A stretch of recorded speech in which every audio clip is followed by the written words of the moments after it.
नमस्कार बच्चों। BA part third international relations के कोल्ड वॉर के चैप्टर की कंटिन्यूटी आज फिर से जारी रखते हुए हम रीजंस ऑफ कोल्ड वॉर कर रहे थे। और रीजंस ऑफ कोल्ड वॉर में लास्ट जो हमने पॉइंट छोड़ा था वो था अणुबम का आविष्कार। किस तरीके से अणुबम के आविष्कार ने जो अमेरिका ने इंटरनेशनल पॉलिटिक्स में इनॉग्रेट किया था एटॉमिक पावर को, वो एटॉमिक पावर की रेस में सोवियत संघ भी स्टार्ट हो गया और सोवियत संघ ने भी एटॉमिक पावर, उसकी तकनीक और उसका जो प्रोडक्शन था उसको शुरू कर दिया। And the world was again horrified by another third world war conditions, जिसमें एटॉमिक पावर एक बहुत मेजर डिस्ट्रक्शन लेकर आ सकता था। नेक्स्ट जो कोल्ड वॉर का रीज़न था वो था सोवियत संघ द्वारा अमेरिकी विरोधी प्रचार प्रसार करना। सोवियत संघ, क्योंकि कम्युनिस्ट आइडियोलॉजी एक बहुत उग्र आइडियोलॉजी है, सोवियत संघ ने धीरे धीरे अमेरिका के विरोध में कूटनीतिक प्रचार प्रसार करना शुरू कर दिया। जगह जगह अमेरिका की डिक्टेटरशिप, अमेरिकन इंटरनेशनल पॉलिटिक्स में इंटरफेरेंस और अमेरिका की दुष्प्रचार शुरू कर दिया। और इस दुष्प्रचार से अमेरिकी जो पॉलिटिकल वर्ल्ड था वो बहुत ज़्यादा नाराज़ था और वो चाहता था कि किसी भी तरीके से सोवियत संघ के इस प्रचार प्रसार को और इस दुष्प्रचार को किस तरीके से रोका जाए। और उसी की कंटिन्यूटी में नेक्स्ट पॉइंट फिर आता है कि अमेरिका द्वारा सोवियत संघ के विरुद्ध प्रचार प्रसार करना। तो जिस तरीके से सोवियत संघ ने अमेरिका के विरुद्ध कूटनीतिक प्रचार प्रसार करना शुरू कर दिया, जैसे कि मैंने आपको बताया था कि एक मस्तिष्क का युद्ध था, दिमाग से लड़ा जाने वाला युद्ध था। तो अगर एक किसी के विरोधी विचारधारा का कंट्री अगर उसके विरुद्ध प्रचार प्रसार कर रहा था तो अमेरिका ने भी वही चीज़ कंटिन्यू करी और उसने भी सोवियत संघ के विरुद्ध प्रचार प्रसार करना शुरू कर दिया। अमेरिकन प्रेसिडेंट्स अपनी पब्लिक स्पीचेस में भी कम्युनिस्ट आइडियोलॉजी को बहुत ज़्यादा क्रिटिसाइज़ करते थे और सोवियत संघ के उग्र रुख को और सोवियत संघ के एटीट्यूड, उसके पॉलिटिकल लीडर्स के एटीट्यूड को बहुत ज़्यादा उसको क्रिटिसाइज़ करते थे और चाहते थे कि किसी भी तरीके से साम्यवादी जो आइडियोलॉजी है वो विश्व में कहीं भी किसी भी कंट्री में नहीं फैले। नेक्स्ट जो पॉइंट है वो पॉइंट है बर्लिन की नाकेबंदी। बर्लिन की नाकेबंदी का वाक़या सेकेंड वर्ल्ड वॉर जब ख़त्म हो रहा था उसके आसपास का है कि जर्मनी वॉज डिफीटेड, जर्मनी हार गया था। और जब जर्मनी हार गया था तो ये जितने भी मित्र राष्ट्र थे, जिसमें अमेरिका, ब्रिटेन, फ्रांस और सोवियत संघ, इन्होंने एक पैक्ट साइन किया था और इस पैक्ट के तहत उन्होंने कहा था कि हम जर्मनी का विभाजन कर देंगे और जर्मनी के विभाजन में हम जर्मनी को 4 पार्ट्स में डिवाइड कर देंगे और चारों कंट्रीज़ उसका एक एक पार्ट, यानी कि 1/4 part of Germany America, 1/4 part France, 1/4 part Britain और 1/4 पार्ट सोवियत संघ के हिस्से में आएगा। लेकिन सोवियत संघ क्योंकि कूटनीतिक विचारधारा, कूटनीतिक प्रचार प्रसार, साम्यवाद के प्रसार में लगा हुआ था और कुछ डरा हुआ भी था कि वो अमेरिका, ब्रिटेन और फ्रांस से बिल्कुल अलग थलग पड़ गया था लास्ट में, और उसको इस चीज़ की निश्चिंतता नहीं थी कि ये विभाजन बहुत क्लियर कट विभाजन होगा।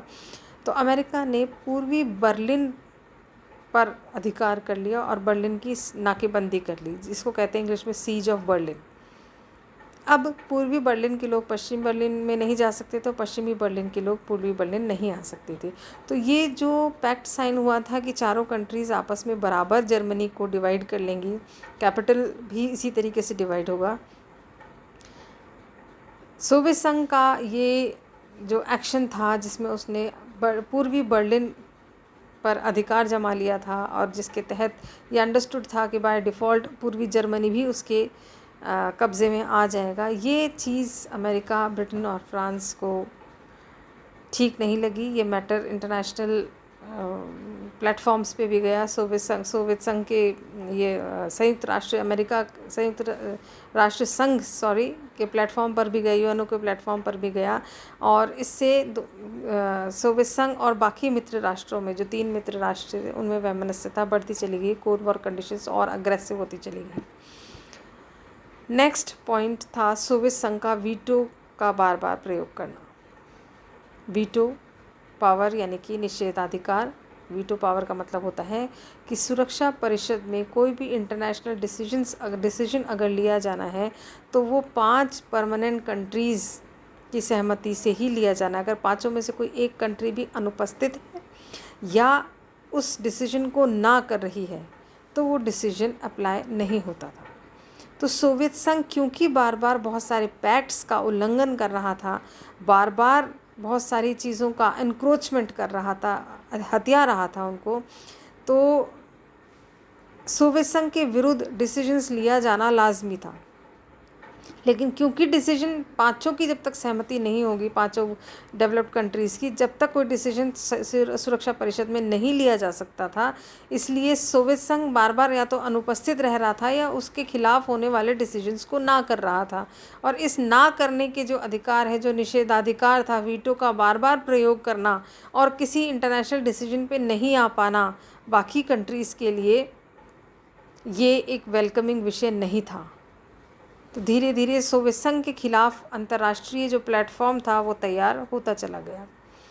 नेक्स्ट पॉइंट है सोवियत संघ की लैंड लीज सहायता बंद किया जाना। अमेरिका ने सोवियत संघ को कुछ लैंड लीज सहायता प्रॉमिस की थी, कुछ आर्थिक सहायता की प्रॉमिस की थी। हालांकि वो आर्थिक सहायता बहुत कम थी, लेकिन क्योंकि अमेरिका ने उसको इस वैमनस्यता, शत्रुता के चलते बंद कर दिया था, सोवियत संघ इससे बहुत ज़्यादा नाराज़ था।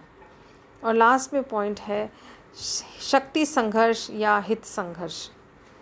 जो स्ट्रगल फॉर पावर था, जिसको मॉर्गेंटी ने कहा था कि international politics is nothing but the struggle for power, तो ये स्ट्रगल फॉर पावर जो था वो कोल्ड वॉर को और ज़्यादा एग्रीवेट या उग्र करता जा रहा था, क्योंकि सोवियत संघ और अमेरिका दोनों चाह रहे थे कि उन्हें पावर मिले और इस पावर के लिए दोनों एक दूसरे के विरुद्ध स्ट्रगल कर रहे थे। तो ये स्ट्रगल फॉर पावर ने कोल्ड वॉर को बहुत ज़्यादा अपने उग्र चरणों में पहुंचा दिया था। तो बच्चों आज यहीं तक ये टॉपिक को रीजंस ऑफ कोल्ड वॉर के कारण ये टॉपिक हम आज कंप्लीट हो गया है। नेक्स्ट लेक्चर में हम कोल्ड वॉर के दौरान होने वाली विभिन्न इम्पॉर्टेंट अंतर्राष्ट्रीय घटनाओं की चर्चा करेंगे। ये घटनाएं आपको अंतर्राष्ट्रीय परिदृश्य को समझने में और ज़्यादा सहायता देंगी। धन्यवाद।